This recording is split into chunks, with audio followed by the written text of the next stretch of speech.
सो इस वाले particular video में हम बात करेंगे डाटा हैंडलिंग के फर्स्ट एक्सरसाइज का, जो है कि एक्सरसाइज 4.1 ध्यान से करना है। ठीक है, पॉसिबल हो तो बुक खोल के क्वेश्चंस पढ़ने की कोशिश करना है। ठीक है, पहले खुद से क्वेश्चन पढ़ो, उसके बाद इस क्वेश्चन को जो मैं बता रही हूँ वो भी ध्यान देना है। अब देखो इसमें क्या कह रहा है, एक सर्वे हुआ था to find the type of music that a certain group of young people like. मतलब टेक्निकली एक सिटी में सर्वे हुआ था ये जानने के लिए कि किसको कौन सा म्यूज़िक पसंद है। तो देखो जहाँ से कि दिख रहा है 10% लोगों को क्लासिकल म्यूज़िक पसंद था।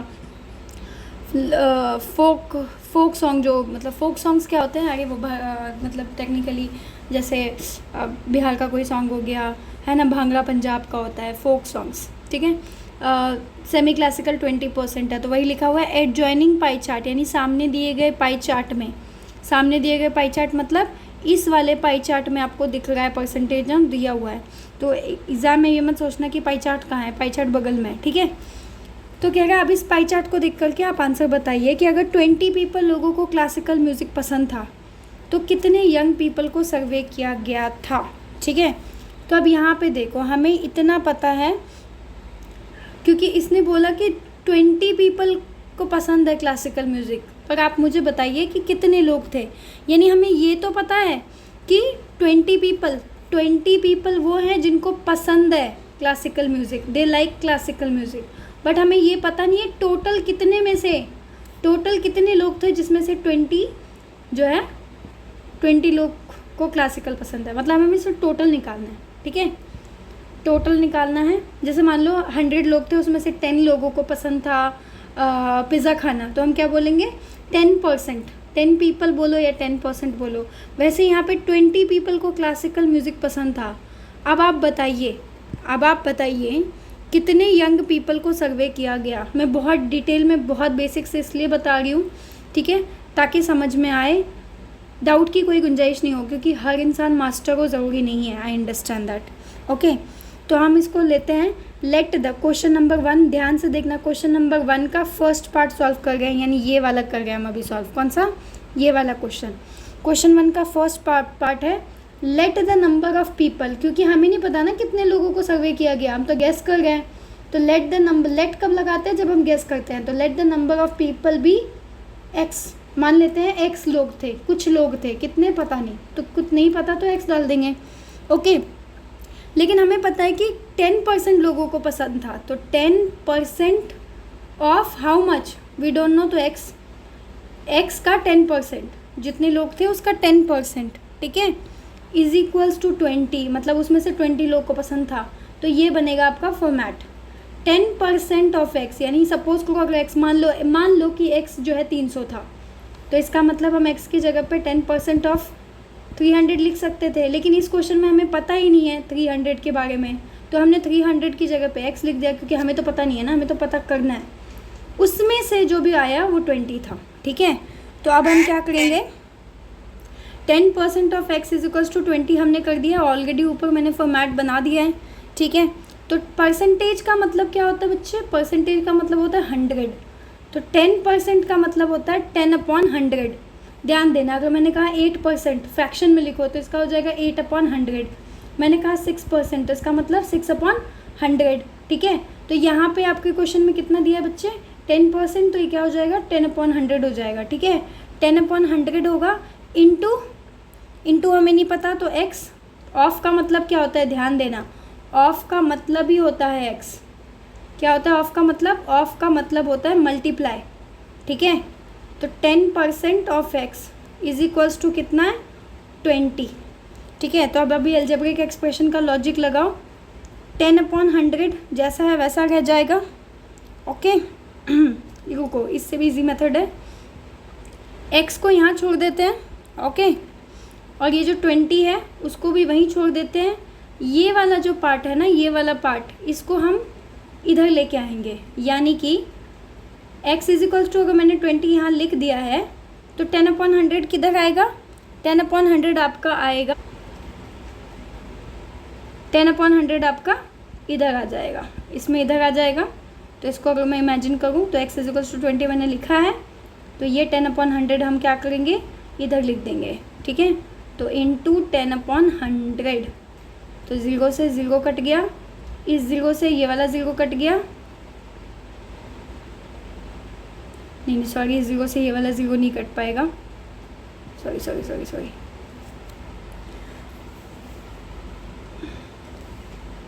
इसमें एक गलती से गलती हो गया था, मैं उसको ठीक कर देती हूँ। टेक्निकली क्या होता है, जब ये वाला पार्ट ना, ये जो 10/100 है, ये जब इधर जाएगा ना तो उल्टा हो जाएगा, 100/10 हो जाएगा, ठीक है। तो ये जो 10/100 है, इसको हम यहाँ पे क्या लिखेंगे, हम यहाँ पे 10/100 नहीं, उसको उल्टा करके लिखेंगे 100/10। अब इस ज़ीरो से ऊपर वाले ज़ीरो को भी काट सकते हो, यानी कि आप चाहो तो इस ज़ीरो से इसको भी काट सकते हो, और इस ज़ीरो से आप इस ज़ीरो को भी काट सकते हो। तो हम क्या करेंगे बच्चे, हम ना ऊपर नीचे काट देते हैं, ज़्यादा इजी लग रहा है। तो बच्चा क्या, 20 × 10, तो x की वैल्यू क्या हो गई, 200, ठीक है। Solved, done. अब आते हैं सेकंड क्वेश्चन पे। तो देखो सेकंड क्वेश्चन क्या कह रहा है, सेकंड क्वेश्चन पहले मैं रेज कर देती हूँ। सेकंड क्वेश्चन कह रहा है which type of music is liked by maximum number of people, सबसे ज़्यादा किस तरीके के म्यूज़िक को लोगों ने पसंद किया है। तो इस पाई चार्ट को देख के आपको इसका आंसर बताना है। तो देखो सेकंड क्वेश्चन का इजी तो पाई चार्ट देख के ही मिल जाएगा, तो कहीं इधर उधर जाने की ज़रूरत नहीं है। ये वाला अगर तुम पाई चार्ट देखोगे ध्यान से, ठीक है, ये वाला पाई चार्ट अगर आप ध्यान से देखोगे तो इस पाई चार्ट में आपको क्या दिख रहा है, इस पाई चार्ट में आपको यही दिख रहा है कि ये 20 है, ये 10 है, ये 30 है, ये 40 है, मतलब सबसे ज़्यादा क्या है, लाइट ना। तो इसका आप सेकंड का आंसर क्या लिखेंगे, क्वेश्चन नंबर 1 हम इधर लिखेंगे, क्वेश्चन नंबर 1 का सेकंड का आंसर हम लिखेंगे लाइट म्यूज़िक, यानी लाइट म्यूज़िक वो म्यूज़िक था जो लोगों को सबसे ज़्यादा पसंद था, ठीक है। अब आते हैं हम अपने थर्ड क्वेश्चन पे। थर्ड क्वेश्चन जो है ये कह रहा है if a cassette company were to make 1000 CD, मान लो एक कैसेट कंपनी है, मतलब जो कैसेट्स बनाता है, टेक्निकली CDs बनाता है, आजकल तो जियो म्यूज़िक आता है, सावन आता है, ठीक है, विंक म्यूज़िक आता है, स्पॉटिफाई आता है। तो कैसेट कंपनी बहुत से बच्चों को, जेनजी किड्स को नहीं पता होगा, कैसेट कंपनी एक टाइप का कैसेट होता था जिसमें गाने पहले भरे जाते थे। तो अब एक कैसेट कंपनी है, उसको 1000 CD बनानी है, 1000 CDs बनानी है। तो how many of each time would they make, मतलब क्लासिकल के कितने बनाएगा, फॉक के कितने बनाएगा, लाइट के कितने बनाएगा और सेमी क्लासिकल के कितने बनाएगा एग्जैक्टली, ठीक है। तो इसका देखो हम लोग करते हैं क्वेश्चन नंबर 1 का थर्ड पार्ट, ठीक है। तो ये क्वेश्चन काफ़ी इजी है, हमें पता है कि टोटल CDs कितनी बनानी है बच्चे, टोटल CD बनानी है हमें 1000। अब थर्ड वाले क्वेश्चन में फर्स्ट को मत मिलाना, फर्स्ट का हमने जो निकालना था x करके निकाल लिया। थर्ड में हमें पता है टोटल CD कितने बनाने हैं, 1000। तो पहले लिख लो क्लासिकल कितने हैं आपके दिए हुए, क्लासिकल 10% दिया हुआ है ऑलरेडी, है ना, यहाँ पे देखो दिया हुआ है, ये देखो ये रहा, इरेज करके फिर से बताती हूँ, ये देखो क्लासिकल 10% दिया है, तो क्लासिकल लिख लिया। थोड़ा स्पेस दे के लिखो फोक कितना है, 30% है, ठीक है। उसके बाद ये देखो लाइट कितना है बच्चा, लाइट है आपका 40%, और सेमी क्लासिकल कितना है, सेमी क्लासिकल आप यहाँ पे लिखिए, सेमी क्लासिकल से पहले सारे डाटा लिख लेते हैं, 20% है, ठीक है। अब बताओ 10% कितने का, कितनी CD का 10%, 1000 का ना, क्योंकि टोटल तो 1000 बनाएगा। तो 10% ऑफ 1000 कैसे निकालेंगे, 10% को हम क्या लिखते हैं, 10/100 लिखते हैं, राइट। ऑफ का मतलब इनटू होता है, ओके, ऑफ का मतलब क्या होता है बच्चा, ऑफ का मतलब इनटू होता है। तो 10/100 इंटू 1000 हो गया, सिंपल है। ये 2 0 से ये 2 0 काट दो, बचा क्या, ऊपर इधर भी 10 है, देखो इधर भी 10 है और इधर भी सॉरी इधर भी 10 है और इधर भी 10 है, ठीक है।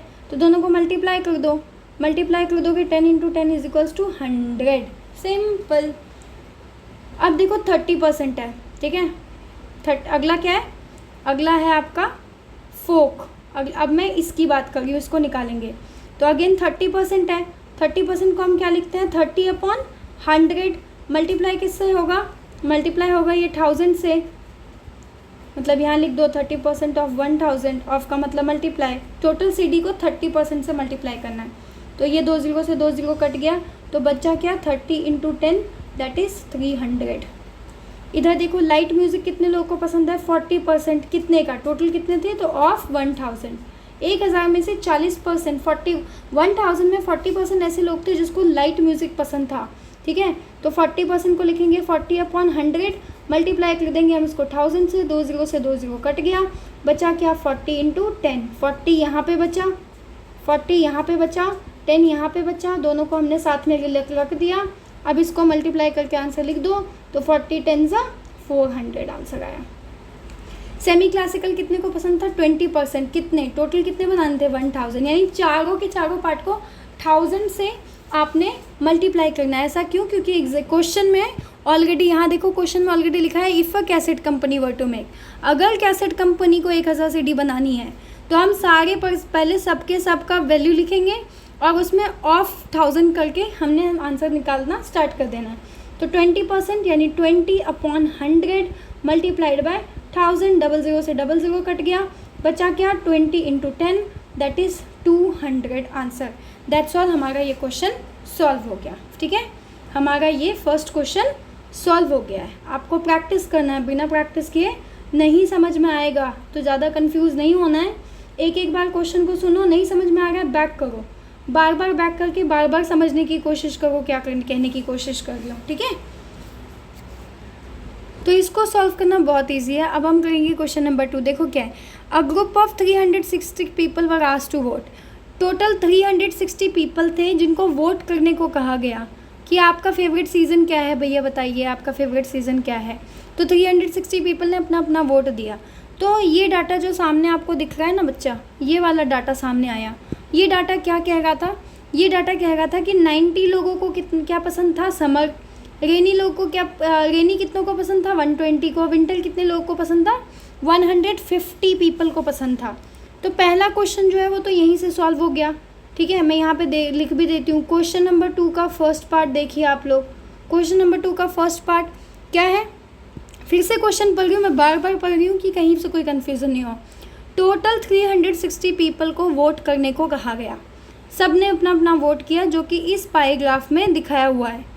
किसके बारे में? कि आपका फेवरेट सीज़न क्या है। ठीक है, 3 सीज़न का उनके पास ऑप्शन था, समर, रेनी, विंटर। जो भी इनमें से आपका पसंद है आप वोट कीजिए। तो सारे 360 लोगों ने वोट किया। तो 90 लोग को समर पसंद था, 120 को रेनी और 150 को विंटर। अब ये देख के बता दो मुझे कि कौन से सीज़न को सबसे ज़्यादा वोट मिला। तो सबसे हाईएस्ट इसमें क्या है? विंटर ना। सबसे हाईएस्ट क्या है इसमें? सबसे हाईएस्ट आपका क्या दिया हुआ है? सबसे हाईएस्ट आपका दिया हुआ है विंटर। तो आप यहाँ पे पहले क्वेश्चन का आंसर क्या लिखेंगे?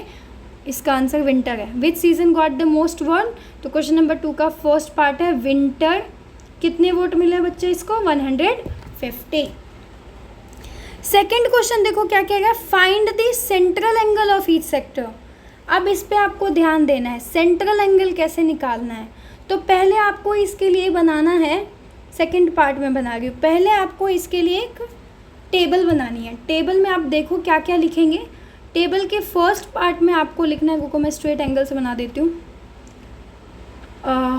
ओके, ठीक है।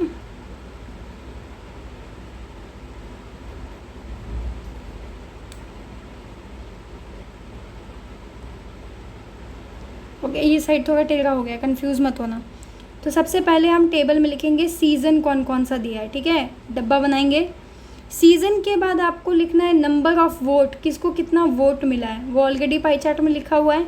ठीक है, सीज़न देखो यहाँ से उठा लो, नंबर ऑफ़ वोट्स यहाँ पे उठा लो। तीसरे में आपको लिखना है फ्रैक्शन। फ्रैक्शन बनाना है, ध्यान रखना है जो भी दिया है उसका फ्रैक्शन बनाना है। कैसे बनाना है मैं अभी बताती हूँ। और ये है सेंट्रल एंगल, जो आपको क्वेश्चन में पूछा है ना। देखो क्वेश्चन में क्या पूछा है, ड्रॉ पाई, सॉरी सेकंड क्वेश्चन था, क्या पूछ रहा है सेकंड क्वेश्चन? देखो, फाइंड दी सेंट्रल एंगल, मतलब टेक्निकली जब आप पाई चार्ट बनाएंगे ना तो उसमें कितने एंगल आपको मार्क करना है, वैल्यू पता होना चाहिए ना, तो वैल्यू निकालनी पड़ेगी। कुछ ही क्वेश्चन होंगे जिसमें वैल्यू दिया होगा, नहीं तो बाकी में आपको खुद से निकालना पड़ेगा। तो हम कैसे कैसे निकालेंगे वो देखते हैं। ठीक है, तो यहाँ पे देखो सीज़न क्या था, सबसे पहला देखो समर है बच्चा, तो समर लिखते हैं। समर को देखो कितने वोट मिले हैं, 90 मिले हैं, 90 यहाँ लिख दो। ठीक है, उसके बाद फ्रैक्शन बनाने के लिए आपको क्या करना है, ध्यान देना। हमें क्या बनाना है इस क्वेश्चन में, थर्ड क्वेश्चन देखो, पाई चार्ट। पाई चार्ट मतलब सर्कुलर फॉर्म में होता है। एक सर्कल की वैल्यू कितनी होती है, 360 डिग्री होती है ना। बस आपको ध्यान रखना है, एक सर्कल की वैल्यू 360 डिग्री होती है। तो फ्रैक्शन क्या होगा, 90 आपको ऑलरेडी क्वेश्चन में दिया हुआ है, अपॉन में पूरे सर्कल की वैल्यू कितनी होती है 360, 0 से 0 कट जाएगा, बचेगा क्या 9/36। काटना है, काटना मैंने सिखाया है, बचपन में भी आपने सीखा होगा, काटना है। तो ऊपर देखो ऐसा क्या है जो दोनों टेबल को साथ में काट दे। और ज़्यादा कन्फ्यूज़न हो तो 9 के टेबल में 36 ढूंढ लो, 9 4 ज़ा 36 होता है, ठीक है। एक तो ये तरीका है, ओके। और अगर इसमें ये वाला तरीका है, अगर ये नहीं पसंद आ रहा है तो सिंपल है, 3 के टेबल से भी आप काट सकते हो। 3 3 ज़ा 9 होता है और 3 12 ज़ा, मतलब ऊपर नीचे सेम टेबल से काटना है। ध्यान देना, ऊपर नीचे सेम टेबल से काटना है। मैं अब फिर से एक बार साइड में काटना सिखा देती हूँ। पहले सपोज करो 90/360 होता है, कैसे काटेंगे, 90/360 है, 0 से 0 कट गया, बचा क्या 9/36। 3 के टेबल से 9 काटो, कैसे पता लगेगा 9 3 के टेबल में आता है। 2 के टेबल से क्यों नहीं काटा, क्योंकि डिविजिबिलिटी रूल ऑफ 2 अप्लाई नहीं होती है, और 36 में 2 अप्लाई हो रही है, तो 36 को हम 2 से क्यों नहीं काटेंगे, क्योंकि ऊपर और नीचे दोनों सेम टेबल से काटना है। ध्यान देना, ऊपर और नीचे दोनों सेम टेबल से काटेंगे। किसी भी सूरत में आप नीचे किसी और टेबल से और ऊपर किसी और टेबल से नहीं काटेंगे। अगर आपको लगता है कि 9 3 से कट रहा है तो आप 3 से ही 9 काटेंगे, और अगर आपको लगता है कि 3 से 36 कट रहा है तभी आप 3 के टेबल से इन दोनों को काटेंगे। अब इस वाले केस में देखो 9 के टेबल में 3 आता है, यस बिल्कुल आता है, और 36 की डिविजिबिलिटी क्या होती है 3 + 6 = 9, है ना, यानी कि 3 + 6 9 होता है, यानी 36 भी 3 के टेबल में आता है। तो अब देखो 3 के टेबल में 9 कितने टाइम्स पे आता है 3 पे, और 3 के टेबल में 36 कितने पे आएगा 12 पे, ओके। अब यहाँ पे देखो ऊपर 3 है नीचे 12 है, ऊपर अब जो आंसर आया ऊपर 3 नीचे 12 है, तो 3 1 से कट गया 3 के टेबल में, और 1 + 2 3 होता है, यानी ये भी 3 से कट जाएगा।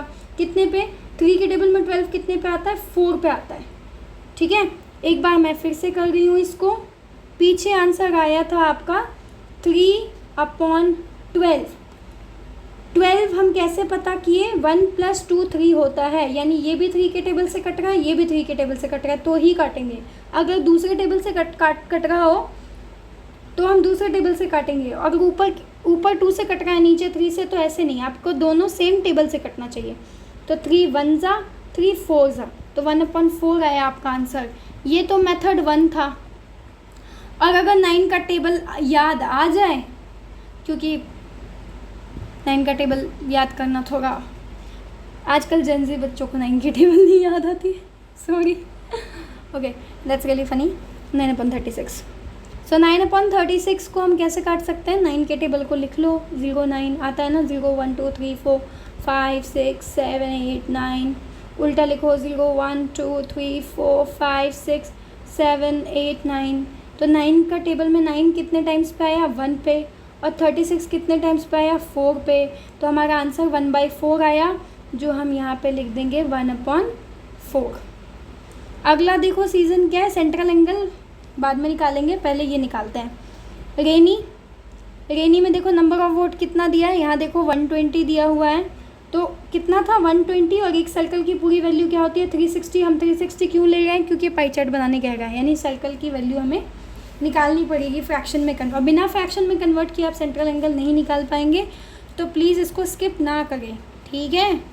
ये इम्पॉर्टेंट है, ये सुपर इम्पॉर्टेंट है।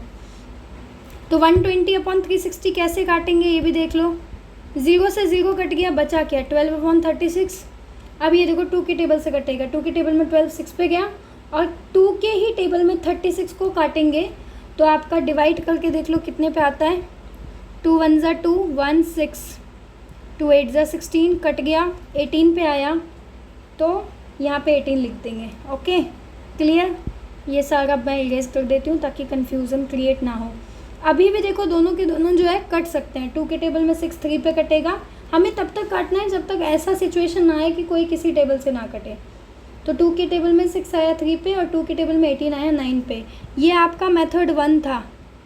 अगर आपको मेथड 1 पसंद ना आए तो मेथड 2 ले सकते हैं आप। व्हाट इज़ मेथड 2, 120/360, 0 से 0 काट लीजिए, 12/36। तो 12 का टेबल आपको इसके लिए याद होना चाहिए। तो 12 का टेबल अगर आपको याद है तो देख लो, 12 1 ज़ा 12, 12 2 ज़ा 24, 12 3 ज़ा 36। ठीक है, तो 12 1 ज़ा पे कट गया, 12 के ही टेबल पे 36 3 पे कट गया। मैंने यहाँ पे इस वाले केस में 12 और 36 दोनों को 12 के टेबल से काटा था। लेकिन जिसको 12 का टेबल नहीं आता है, मैं फिर से बता रही हूँ, बैक करके देखो मैंने 12 और 36 यानी ये वाला पार्ट कैसे सॉल्व किया था, आपको समझ में आ जाएगा। ठीक है, तो इसका आंसर कितना आया था 12 120/360 का। ये अभी भी कट रहा है क्या? 2 6 ज़ा 12, 2 18 ज़ा, हाँ 3 के, अब 3 और 9 देखो, 3 के टेबल में 3 1 पे आ जाएगा, 3 के टेबल में 9 3 पे आ जाएगा, तो 1/3 आपका आंसर आया। तो आप इसको काट इसकी जगह पे लिखेंगे 1/3। ओके, अगला देखिए, अगला है आपका विंटर। तो यहाँ लिखेंगे विंटर, विंटर है 150, तो 150 में अपॉन करेंगे 360, 0 से 0 काट देंगे। साइड में वर्किंग के लिए मैं फिर से वर्किंग करके दिखा रही हूँ, तो ध्यान देना है इन सब चीज़ों पे। तो ये है 150 अपॉन में 360, 0 से 0 कट गया, बचा 15/36। 3 के टेबल में 15 गया 5 पे, और 3 के टेबल से ही 36 को काट देंगे 12 पे, बचा 5/12, और ये नहीं कटेगा तो इसको आप यहीं पे छोड़ देंगे, तो ये आएगा आंसर 5/12। अब आ गया। अब बताती हूँ सेंट्रल एंगल कैसे निकाल। अब ध्यान देना, सेंट्रल एंगल बनाने के लिए जो भी आपने फ्रैक्शन लिया, क्या आया था आपका पहले का आंसर 1/4, तो आप यहाँ पे लिखेंगे 1/4। इसमें आपको मल्टीप्लाई कर देना है 360, फिर से 360 से, क्योंकि पूरे सर्कल की वैल्यू 360 होती है। तो अब अगेन आपको यहाँ पे कुछ नहीं है तो 1 डाल लो और काटो, ऊपर ऊपर तो कट नहीं सकता। ठीक है, तो काटो, या नहीं काटने का मन कर रहा है तो आप 4 को 360 से डिवाइड करके भी आंसर ला सकते हैं। तो 4 9 ज़ा 36 होता है, कट गया और ये 0 ठीक है 90 आता है। बट काट लोगे तो ज़्यादा इजी है। अगर ये भी कुछ कन्फ्यूज़न हो तो ये देखो, आमने सामने अल्टरनेट कटता है या ऊपर नीचे कटता है, सामने सामने नहीं कटता है, तो इसमें कंफ्यूज नहीं होना है। पता चला तुमने ऐसे ऐसे काट लिया, ऐसे ऐसे मत काटना। तुम्हें कैसे कैसे काटना है, तुम्हें या तो ऐसे ऐसे काटना है, क्रॉस मल्टीप्लिकेशन में काटते हैं। जैसे मैं फिर यहाँ देखो लिख के बता रही हूँ, सपोज़ 1/4 × 360 है, इसके नीचे कुछ नहीं है तो 1 है। अब कटेगा कैसे, ध्यान देना, ये और ये ऐसे कट सकता है, या नहीं तो ये और ये कटेगा। ठीक है, एक तो ये तरीका है, या नहीं तो ऊपर नीचे कट सकता है। ठीक है, तो या तो क्रॉस में कटता है या ऊपर नीचे कटता है, सामने सामने नहीं कटता है कि 1/2 × 4/2 है तो 1 और 4 को काट दिया। ठीक है, ऐसे नहीं, या तो ऊपर नीचे कटेगा या नहीं तो क्रॉस में कटेगा। ठीक है, तो 4 के टेबल में 360 को देखो कैसे काटोगे, तो देखो डिविजिबिलिटी रूल अप्लाई होती है, 4 भी 2 से कट जाएगा, 2 के टेबल में 4 2 पे, और 2 के टेबल में 36 180 पे, अभी भी कटेगा, लास्ट में 0 2 की डिविजिबिलिटी अप्लाई होती है, 2 1 ज़ा और ये 90 ज़ा, तो आंसर हमारा क्या आया 90 डिग्री। दूसरा देखो, दूसरा है 1/3 × 360 हो जाएगा, तो 3 के टेबल में 3 1 ज़ा 120 पे कट जाएगा, तो आपका डिग्री कितना आया 120 डिग्री। 150/360 है। ठीक है, तो इसमें कैसे होगा, इसमें क्या आया 5/12 × 360, तो 12 के टेबल में 36 आता है। ठीक है, नहीं कन्फ्यूज़न हो तो 2 6 ज़ा 12 काट दो, और यहाँ पे 0 है, ये भी 2 से कटेगा, क्योंकि नीचे 2 से काटा है तो ऊपर भी 2 से काटेंगे, तो ये हो जाएगा आपका 36।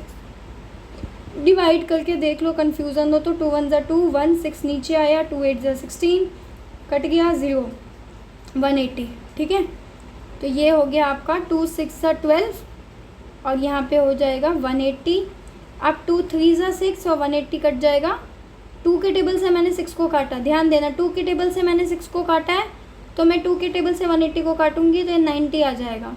अब आया 3 और 90, तो 3 1 ज़ा 3 30 ज़ा। ठीक है, सो टेक्निकली आपका आंसर आया 30 degree. Okay, so this is how you are suppose to crack it. मैंने बहुत बेसिक लेवल से बताया है, इससे बेसिक नहीं हो सकता। बैक करके देख लो, अगर कुछ भी कन्फ्यूज़न आती है तो बैक करके आपको देखना है। ठीक है, ये हो गया बस, अब आपको सारी इन्फॉर्मेशन मिल गई। So what are the angles, angles are sorry, third question में क्या पूछा है, सेंट्रल एंगल्स, तो आप लिखेंगे सेंट्रल एंगल्स आर क्या क्या है, सबसे पहला आपका था ये 90 डिग्री, फिर क्या है आपका बच्चे 120 डिग्री, 120 डिग्री, और लास्ट एंगल आपने क्या निकला है 30 डिग्री। तो यहाँ पे लिखेंगे आप 30 डिग्री। अब आपको एक सर्कल बना लेना है, डी लगा के आपको बनाना है, मैं रफली बना रही हूँ। एक सर्कल का हाफ 180 होता है, और इस पे अगर पॉइंट से आप यहाँ कर दो तो ये 90 बन जाता है। सो ये 90 बन गया, ठीक है, ये भी 90 है, तो टेक्निकली 120 आपका यहाँ तक आएगा। बीच का इरेज कर देती हूँ मैं, ये एंगल आपका शायद 120 डिग्री बनेगा, मैं बिना डी के बना रही हूँ रफ में, ठीक है। तो 120 हो गया, 90 हो गया, और फिर 30 डिग्री का एंगल बनाना है, तो 30 डिग्री कुछ इतने के आसपास आएगा। और जो बच गए हैं उस पर कुछ लिखने की ज़रूरत नहीं है, पर चाहो तो आप लिख सकते हो 360 से इन तीनों को प्लस करके, चाहो तो लिख सकते हो कि 120 90, क्योंकि पूरा सर्कल जो है कितने डिग्री का होता है 360। तो हमारे पास 3 एंगल थे 120 90 और 30, तो ये आया 9 10 11 12 13 14 का 4 1 240 हो गया। 360 में 240 माइनस कर दोगे तो आंसर आ जाएगा तुम्हारा 0 120। तो ये भी एंगल 120 का था, लेकिन आपको ये करने की ज़रूरत नहीं है क्योंकि लास्ट एंगल आपसे पूछा नहीं है, तो बनाने की कोई ज़रूरत नहीं है। ओके, एक गड़बड़ हो गई है, गड़बड़ ये हुई है, ठीक है, जल्दी में कुछ ज़्यादा ही डिटेलिंग के चक्कर में एक डिटेलिंग मैं ही भूल गई। ये लास्ट वाले को आपको इरेज करना है, ठीक है, ध्यान देना है सेंट्रल एंगल निकालते वक्त। 5/12 इंटू 360 था, ठीक है, तो 2 6 12 काटो, यहाँ 180 आ जाएगा, ठीक है, 2 3 6, यहाँ 90 आ जाएगा, 3 1 और ये 3 30 पे कट जाएगा।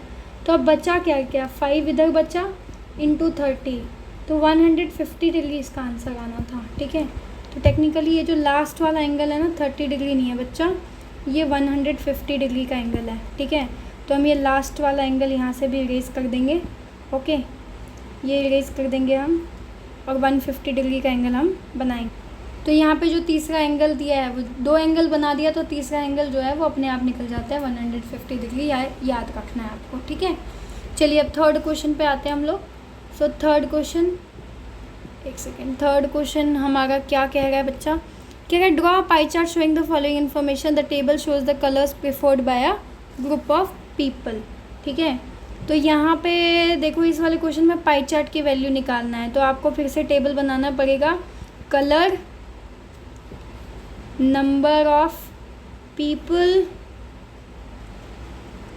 हाँ, तो ये इस थर्ड क्वेश्चन को करने के लिए हमको ये टेबल ड्रॉ करना है, जिसमें आप क्या क्या डालेंगे, आप लिखेंगे कलर, ये आपको यहीं से मिल जाएगा, ठीक है। उसके बाद आप इसमें क्या ड्रॉ करेंगे कलर लिख लिया, उसके बाद आप नंबर ऑफ़ पीपल लेंगे जो ऑलरेडी आपको यहाँ मिलेगा। फ्रैक्शन आपको जब भी टेबल बनाना होगा, जब भी आपको सेंट्रल एंगल निकालना होगा, फ्रैक्शन बोलेगा नहीं। अगर आपको पाई चार्ट बनाने को दिया और एंगल नहीं है तो आपको एंगल निकालने के लिए पहले फ्रैक्शन में कन्वर्ट करना होगा, उसके बाद ही सेंट्रल एंगल निकलेगा। फ्रैक्शन मतलब जिसमें एक न्यूमरेटर हो एक डिनोमिनेटर हो, ठीक है। तो यहाँ पे मैंने लिख दिया, देखो ब्लू 18 लोगों को पसंद था, यहाँ पे भी देखो ब्लू 18 को पसंद था, मतलब यहाँ जो डाटा लिखा है वो मैंने इधर डाल दिया, यहाँ जो भी डाटा लिखा है वो मैंने इधर लिख दिया है। रेड 6 है, ये देखो रेड 6 है, येलो यहाँ 3 है, येलो 3 है, टोटल कितना है ध्यान रखना, टोटल 36 है। अब इंटरेस्टिंग फैक्ट क्या है कि पिछले वाले क्वेश्चन में यानी सेकंड वाले क्वेश्चन में मैं जब फ्रैक्शन निकाल गई थी तो मैंने जैसे मान लो समर का जब निकाला था तो मैंने आपको क्या बोला था कि समर का जब फ्रैक्शन निकालना था तो मैंने कहा 90/360 लिखना, 90/360 लिखना। ऊपर करके मैं दिखा भी देती हूँ, ये देखो मैंने 90/360 लिखा है यहाँ पे, है ना, ये लिखा हुआ 90/360। क्यों लिया था 360? क्योंकि हमारे पास टोटल नहीं था। जब टोटल नहीं था तो हम सर्कल की टोटल लेते हैं, सर्कल का टोटल कितना होता है 360। लेकिन इस वाले क्वेश्चन में कुछ कन्फ्यूज़न है, इसमें टोटल दिया है, जब भी टोटल दिया होता है तो हम टोटल लेते हैं 18, ठीक है, ध्यान देना इस पर। 18 ऑलरेडी दिया हुआ है, अपॉन में 36 करेंगे। क्यों करेंगे? क्योंकि टोटल दिया है, जो टोटल आएगा दिया जाएगा उसी से हम लोग डिनोमिनेटर बनाएंगे। ये 9 है तो 9 अपॉन टोटल कितना था 36, ये 6 है तो 6/36, ये 3 है तो क्या बनेगा 3/36 बनेगा, ठीक है। तो अब इसको काटना स्टार्ट करते हैं। सबसे पहले हम ये वाला काटेंगे, तो ये काटो, 2 के टेबल में 18 आया 9 पे, और 2 के टेबल में 36 आया 18 पे, ठीक है। 3 के टेबल में 9 आया 3 पे, और 3 के टेबल में 18 आया 6 पे। हम ऊपर नीचे सेम टेबल से काटेंगे। अब 3 और 6 भी कट जाएगा। 3 के टेबल में 3 आया 1 पे, और 6 आया 2 पे। तो आंसर क्या आया आपका? आपका आंसर आया है, कलर चेंज करके लिख देती हूँ, 1/2। अब देखो 9/36 को करना है, तो ये तो इजीली 9 का टेबल अगर आता होगा तो आ जाएगा, नहीं तो इसको भी आप ऐसे ही काट सकते हैं। 3 3 ज़ा 9, ये दूसरे क्वेश्चन का है। 3 3 ज़ा 9 और 3 12 ज़ा 36, 3 1 ज़ा 3, 3 4 ज़ा 12। तो आंसर आया आपका 1/4। 6 1 ज़ा 6, 6 6 ज़ा 36, 3 1 ज़ा 3 12 ज़ा। तो आपके ये 4 फ्रैक्शंस आए हैं, ठीक है। अब ये जो 4 फ्रैक्शंस आए हैं आपको 1/2, 1/4, 1/6, 1/12 लिख देना है। सबको 360 से आपको मल्टीप्लाई कर देना है सेंट्रल एंगल निकालने के लिए, ठीक है। तो आप करते हैं 2 1 ज़ा 2, 180 ज़ा 360, 2 2 ज़ा 4, 2 180 ज़ा, अभी भी 2 है जो कट सकता है, और 180 भी कट सकता है। 2 1 ज़ा 180 कटा 90 पे, 2 3 ज़ा 6, 2 180 ज़ा 360, 3 1 ज़ा 3 6 ज़ा 18, और तो 360 ज़ा 180 हो जाएगा, ओके। और ये बनाया 2 6 ज़ा 12, 2 18 ज़ा 36, 2 3 ज़ा 6, 2 9 ज़ा 18, 3 1 ज़ा 3 3 ज़ा। तो आंसर आया 3/1। ऐसे करेंगे क्या? नहीं, बिल्कुल नहीं। कन्फ्यूज़न नहीं होना चाहिए किसी भी बात को लेके। तो इसको एक बार मैं इरेज कर देती हूँ, ठीक है, ध्यान देना है। 3/36 नहीं था, 1/12 था, ठीक है। तो हमने ये जो निकाला था, ठीक है, ये जो हमने निकाला है, ये 1/12 लिखो, मल्टीप्लाई करो इसको 360 से। तो 2 6 ज़ा 12 हो जाएगा, 2 180 ज़ा 360 होगा। 6 के टेबल से डायरेक्ट भी काट सकते हो, नहीं तो ईजी में 2 से भी काट सकते हो। 2 3 ज़ा 6, 2 9 ज़ा 18 19, तो 3 1 ज़ा 3 30 ज़ा। सो इसका आंसर आया 30 डिग्री। सो सारे एंगल्स क्या क्या आए, तो हम यहाँ पे लिखेंगे central angle is equals to, सबसे पहला क्या था 180 डिग्री, फिर क्या था 90 डिग्री, फिर क्या था 60 डिग्री, फिर क्या था 30 डिग्री। तो मैं एक रफ़ स्केच बना रही हूँ। रफ़ स्केच बनाने के लिए आपको क्या करना है, सबसे पहले एक प्यारा सा सर्कल बनाना है, ठीक है। मैं रफ़ से बना रही हूँ, तो प्लीज़ आप डी का इस्तेमाल करें। कुछ शॉर्टकट्स भी बताऊँगी वीक बच्चों के लिए और स्ट्रॉन्ग बच्चे दोनों के लिए। ट्रिक्स इंपॉर्टेंट होती है। 90 डिग्री का एंगल इसको कहते हैं, राइट, ध्यान से देखना। 180 डिग्री का एंगल हम इसको कहते हैं ना, जब एक सर्कल को हाफ में बांट देते तो 180 होता है। 90 डिग्री का एंगल इतना होता है, ठीक है। तो इसमें एक 90 तो बनाना ही है, लेकिन सबसे पहले 180 है। तो 180 आपका ये पूरा का पूरा सर्कल को बीच से डिवाइड कर देंगे, तो ये आपका 180 डिग्री बन गया। बचा 90 डिग्री, तो 90 डिग्री मान लो पॉइंट यहाँ था, तो यहाँ से हाफ कर लो, तो ये एंगल बन गया आपका 90 डिग्री। अच्छा एक बात बताओ, 90 का आधा क्या होता है, 45 होता है ना, लेकिन रहने दो, डी करोगे ना तो कुछ यहाँ तक आपका बनेगा 60 डिग्री, और ये बनेगा आपका 30 डिग्री। मैं रफ में बना रही हूँ क्योंकि मेरा पाई चार्ट तो डी से बच्चे बना ही लेते हैं, कोशिश करने की बात होती है। मेन है बिल्कुल बेसिक से चीज़ों को समझाना, तो दैट इज़ इम्पॉर्टेंट, उस पर फोकस करना है। डी तो बना लिया जाएगा, ओके। नेक्स्ट है आपका क्वेश्चन नंबर 4। चलिए क्वेश्चन नंबर 4 पे आते हैं। डिटेलिंग, अब ये 2 क्वेश्चन में इतना डिटेलिंग कर लिया है कि मुझे नहीं लगता क्वेश्चन 4 में मेहनत मुझे करनी पड़ेगी, क्योंकि आपको सॉल्यूशन नहीं है, आपको खुद की मेहनत से भी सॉल्व करना है, समझ आया। तो 4th में जो है इस बात पे फोकस मत करना कि मैंने कैसे काटा, आपको इस बात पे फोकस करना है कि आप कौन से शॉर्टकट से निकाल सकते हैं, ठीक है। तो 4th क्वेश्चन में देखो क्या कह गया है कि सामने एडजॉइनिंग पाई चार्ट, मतलब ये वाला जो आपका पाई चार्ट है ना बच्चा, ये वाला जो पाई चार्ट है आपका, ठीक है, इस पाई चार्ट के बारे में बताया गया है।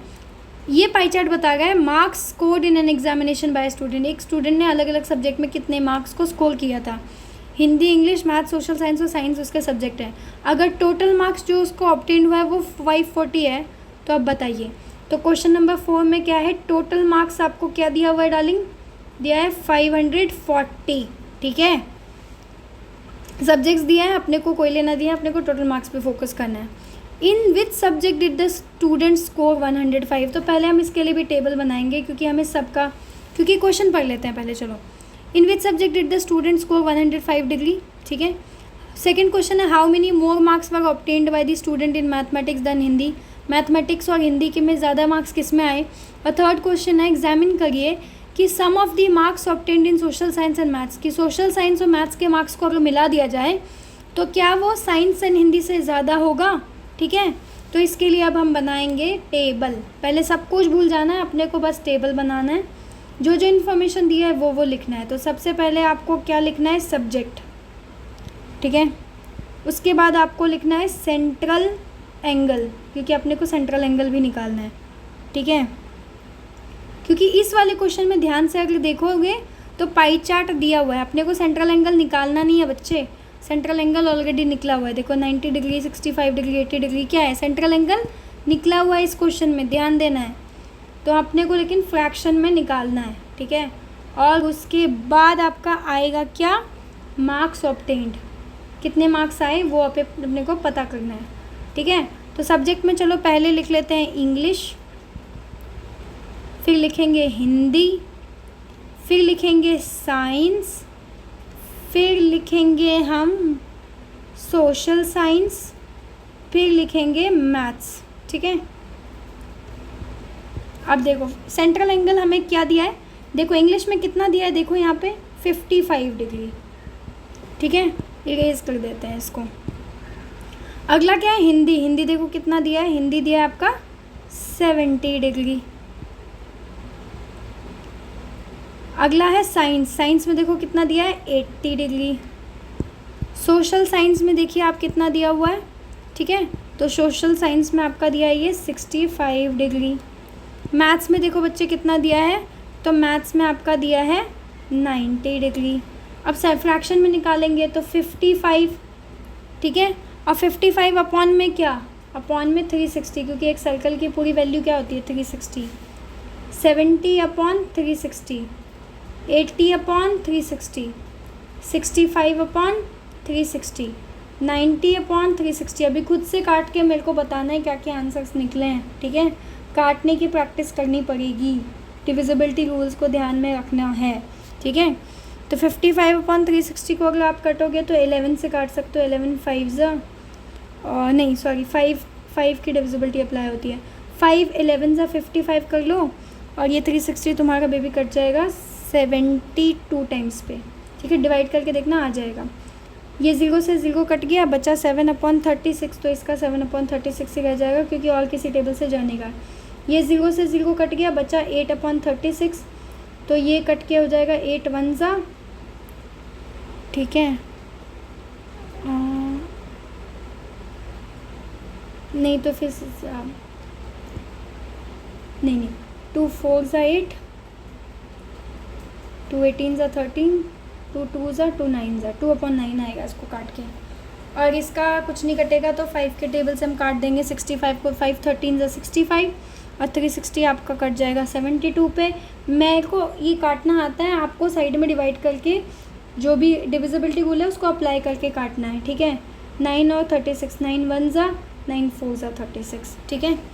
अब यहाँ पे लिखो 11 अपॉन जो भी आया 11 अपॉन 72, इधर कितना आया 7 अपॉन 36, इधर कितना आया 2 अपॉन 9, इधर क्या आया देखो 13 अपॉन 72। जो भी इधर आया है ध्यान देना, जो भी इधर आया है उसको मैंने इधर लिखा है, इधर ये आया इधर लिखा, इधर लिखा, इसको इधर लिखा। अब उसके बाद हम मैक्स निकालेंगे, ठीक है। तो अब ये क्या है 1/4, कितना मार्क्स है टोटल 500 कितना है 40, तो सब में इंटू कर दो 540 इंटू 540 इंटू 540 और इसमें भी करो 540 से, ठीक है। तो नीचे वाले को काटना चाहो तो आप काट सकते हो।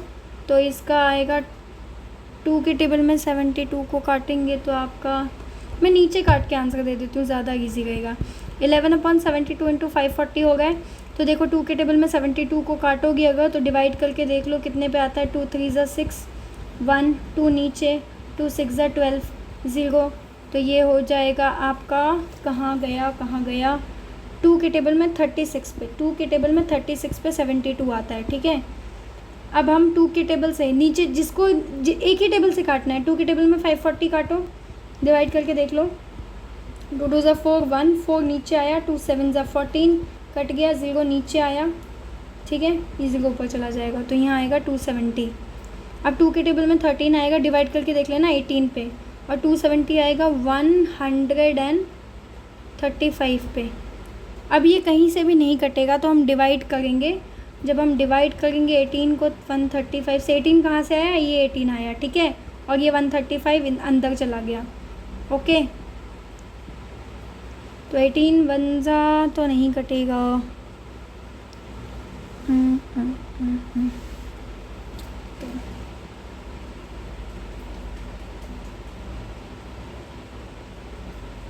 18 का टेबल अगर ज़्यादा, अच्छा 36 का टेबल भी तो टफ ही है। 18 के टेबल में वो एक और बार कर देती हूँ, एक और बार इसको मैं करूँगी इसीलिए क्योंकि कन्फ्यूज़न नहीं होना चाहिए, और कोई शॉर्टकट ट्रिक होगा तो वो अपनाएंगे। 11/72 × 540, ठीक है, तो एक काम करते हैं, जो कट रहा है उसको काटेंगे। तो 2 के टेबल में 72 कटेगा 36 पे, और 540 कटेगा 270 पे, ठीक है। 36 आएगा आपका 18 पे 2 के टेबल में, और 270 आएगा 135 पे। अब ये देखो बचा क्या क्या, 11, इधर क्या बचा, यानी इस वाले पार्ट में काट कूट के क्या बचा है 135, यानी ये अभी भी कटा नहीं है, तो इसको हम इधर लिख देंगे 11 × 135, ठीक है, और यहाँ पे आ गया 18, तो अब 11 को 135 से मल्टीप्लाई कर देंगे। ओके, मल्टीप्लाई करने के बाद आपका जो एग्जैक्ट आंसर है, मल्टीप्लाई करके आपका आंसर आएगा 1485। मल्टीप्लाई करना है, इसको कर लेना तो 1485 आएगा, ठीक है, 1485। तो इसको मल्टीप्लाई करके मैंने आंसर लिख दिया 1485, ये 18 नीचे आ जाएगा, डिवाइड हो गया। जब आप डिवाइड करोगे तो आपका आंसर आएगा 82.5, ठीक है, तो इसका आंसर लिखेंगे इधर 82.5। अब चलो ये वाला करते हैं। 7/36 × 540, अगेन 36 है, इसमें 2 की डिविजिबिलिटी हो जाएगी, ऊपर भी कट जाएगा, तो ये आपका आ जाएगा 2 के टेबल में 18 पे 36, और 2 के टेबल में 270 पे 540, 2 9 ज़ा 18, और 27 आपका 270 कटेगा 135 पे। तो बचा क्या क्या इधर बचा 7 × 135/9, ठीक है, तो इसको सॉल्व करो। 7 × 135 तुम्हारा हो जाएगा 945/9, तो इसको डिवाइड कर दोगे 9 से डालेंगे तो आपका आंसर आएगा 105। सो इधर आप लिख दो 105, ठीक है। अब इसको करते हैं 2/9 × 540, तो 2/9 × 540 जब हम करेंगे तो इसका कैसे कैसे निकलेगा, इसको भी अगेन 9 के टेबल को 540 से काटो, नहीं काटना है तो सीधे सीधे भी मल्टीप्लाई कर, ज़्यादा कन्फ्यूज़न लगे तो 2 × 540 कर दो, तुम्हारा 2 × 540 आएगा 1080। ये 1080 कहाँ से आया, मैंने 2 को मल्टीप्लाई कर दिया, किससे मल्टीप्लाई कर दिया 540 से। मैंने ध्यान से देखना, मैंने इस 2 को 540 से मल्टीप्लाई कर दिया तो 1080 आया, अपॉन में करेंगे 9, ठीक है। अब डिवाइड, अपॉन मतलब 1080 को अब तुम्हें डिवाइड कर देना 9 से, डिवाइड करोगे तो आंसर 120 आएगा, ठीक है। अगला देखो, इसको भी काटो। 2 के टेबल में 72 आएगा 36 पे, और 540 आएगा 270 पे। 2 के टेबल में 36 आएगा तुम्हारा 18 पे, और 270 आएगा 135 पे। अब नहीं कटेगा तो 13 × 135, ये 13 × 135 मैंने कहाँ से लिया, इधर का 13 और इधर का 135, दोनों सामने सामने था, मैंने मल्टीप्लाई कर दिया। और नीचे देखो क्या बचा 18, तो ये 18 भी हम ले लेंगे, ओके। तो ये हमने 18 ले लिया है, 13 × 135/18, तो 13 को मल्टीप्लाई कर दो 135 से, तो तुम्हारा आंसर आएगा 1755। ये 1755 कहाँ से आया, इन दोनों को मल्टीप्लाई करके अपॉन में कर दो 18, ठीक है। तो 1755 डिवाइडेड बाय 18, तुम्हारा आंसर आएगा अप्रॉक्स 97.5 आएगा कुछ, या 97.5 आएगा। खुद से निकालना है इसको, ठीक है। उसके बाद आपका लास्ट है 1/4 इंटू 540, ये तो इजी है। 2 के टेबल में 4 गया 2 पे, और 540 तुम्हारा कट गया 270 पे, 2 1 जा, और ये 135 पे डिवाइड करके देख लेना। सो 1 इंटू बचा क्या क्या, 1 बचा और 135 बचा। ध्यान देना इधर बस 1 है, इधर 135, तो हम इसको लिख देंगे 1 इंटू 135, ठीक है। तो हमारा आंसर आ जाएगा 135, दैट्स ऑल, ठीक है। तो आपका ये सॉल्व हो गया।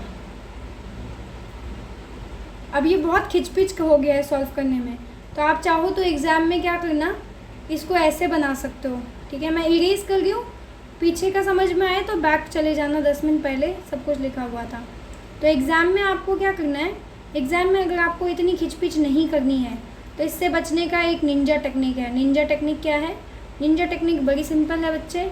ये 11/72 लिखा था मैंने, मल्टीप्लाइड बाय 540, ठीक है। अब ये लिखने के बाद ना नीचे जो आपको रफ स्पेस मिलेगा या साइड में जो आपको रफ शीट्स मिलेगी एग्ज़ाम में, ठीक है, आपने रफ शीट्स को उठानी है, उसके साइड में करना है डिवाइड।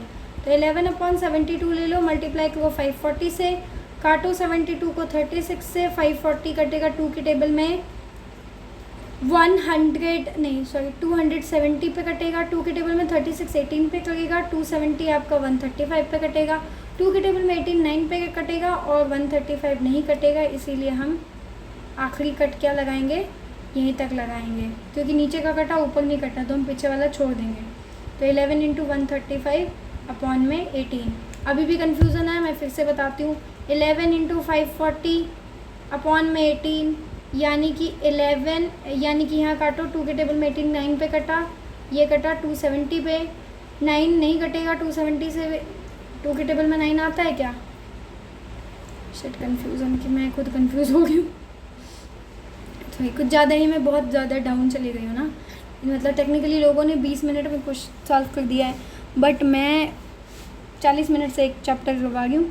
11/72 इंटू 540 था, तो 2 के टेबल में 72 कटा 36 पे, 540 कटा 270 पे, 2 के टेबल में 36 कटा 18 पे, और 270 कटा 135 पे।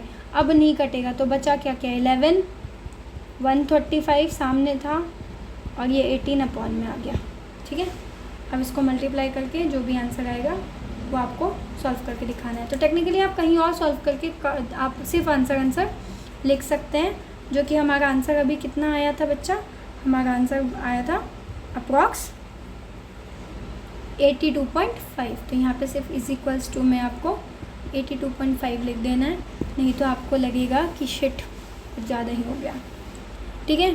तो आप देखो क्या है, आपको सारे स्कोर मिल गए, आप क्या है सेकंड क्वेश्चन। अब तो अभी जो हमने सॉल्व किया वो फर्स्ट क्वेश्चन था, अब हम करेंगे सेकंड क्वेश्चन। सब कुछ इरेज कर देती हूँ ताकि कुछ कन्फ्यूज़न की गुंजाइश ना बचे। Second question, how many more marks were obtain by the student in mathematics than in Hindi. मतलब मैथ्स में कितना था और हिंदी में कितना था, ठीक है। तो अभी आपने जब पीछे किया था सॉल्व, थोड़ा सा और पीछे चले नहीं अभी बहुत ज़्यादा पीछे चले जाएंगे, मैं एक बार फिर से इसको टेबल को लिख देती हूँ, मैंने इरेज कर दिया था। 7/36 इंटू 540 का हमारा आंसर था 105 काटने के बाद। 2/9 इंटू 540, मैं दोबारा लिख रही हूँ, कन्फ्यूज़ मत हो ना, मैंने पूरा सॉल्व कर लिया है, मैं ये दोबारा इसलिए लिख रही हूँ क्योंकि मैंने इरेज कर दिया था। 2/9 इंटू 540 का आंसर है 120। 13/72 का आंसर है 540, मतलब इंटू मल्टीप्लाई, इसका आंसर 97.5 था। और लास्ट था आपका 1/4, ठीक है, इंटू 540, और आपका आंसर आया था 135। अब आ गया, अब सेकंड क्वेश्चन देखो क्या है, कितने marks, how many more marks were obtain by the student in mathematics than in Hindi. तो आप देखो सेकंड के लिए आप लिखोगे मैथ्स में कितने मार्क्स थे बच्चे, देखो मैथ्स के सामने क्या, इंग्लिश हिंदी साइंस, मैथ्स का लास्ट है, मैथ्स में आपके कितने मार्क्स आए थे, 135 आया था। और हिंदी में कितने मार्क्स थे इसके, तो वो देख लो, हिंदी में आपके मार्क्स आए थे 105। तो 135 माइनस कर दो 105 से, तो पता लगेगा कितना ज़्यादा आया था हिंदी से मैथ्स का मार्क्स। मतलब मान लो तुम्हारे मार्क्स हिंदी में 105 थे और मैथ्स में 135, तो तुम्हारे मैथ्स में हिंदी से कितने ज़्यादा थे, माइनस कर देंगे, तो हमारा आंसर आएगा 30। सो हम लिखेंगे 30 मार्क्स वर्गमूल। ओके।